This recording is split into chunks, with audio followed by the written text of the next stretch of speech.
Dr Cheikh Gueye, secrétaire permanent du rapport alternatif sur l'Afrique, RASA, a offert une analyse critique et prospective à l'occasion de la Journée de l'Afrique, célébrée le 25 mai pour commémorer la création de l'Organisation de l'Unité africaine, OUA, devenue l'Union africaine, UA.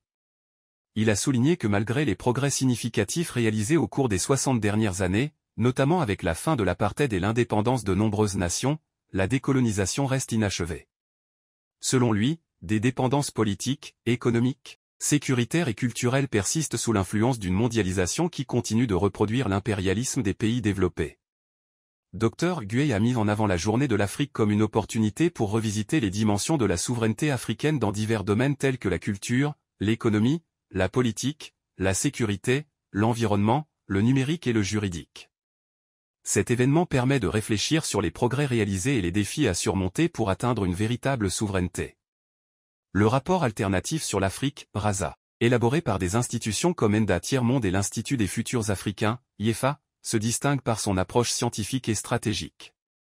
Les deux premiers rapports du RASA ont accompagné les dynamiques souverainistes et de résistance sur le continent africain. Le troisième numéro, en préparation, visera à consolider et affiner les réflexions sur l'avenir souhaitable des sociétés africaines, en répondant à la nouvelle exigence de souveraineté portée par la jeunesse africaine. Dans son message, Dr Gueye a rappelé que le rapport alternatif sur l'Afrique publié en 2021 est structuré autour de cet axe, incluant la souveraineté des sociétés africaines face à la mondialisation, l'économie, la politique, la culture, et la révolution numérique. Il a souligné l'importance de déconstruire la vision traditionnelle de la puissance, en proposant une approche qui articule le court, moyen et long terme. Il a également insisté sur les enjeux d'une transition post-capitaliste africaine, mettant en avant le rôle clé des progrès technologiques.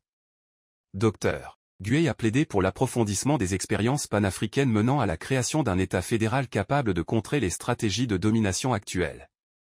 Il a conclu que le RASA continuera d'inspirer et d'accompagner les nouvelles dynamiques de souveraineté africaine, en offrant une vision d'un avenir de liberté, de dignité et de prospérité.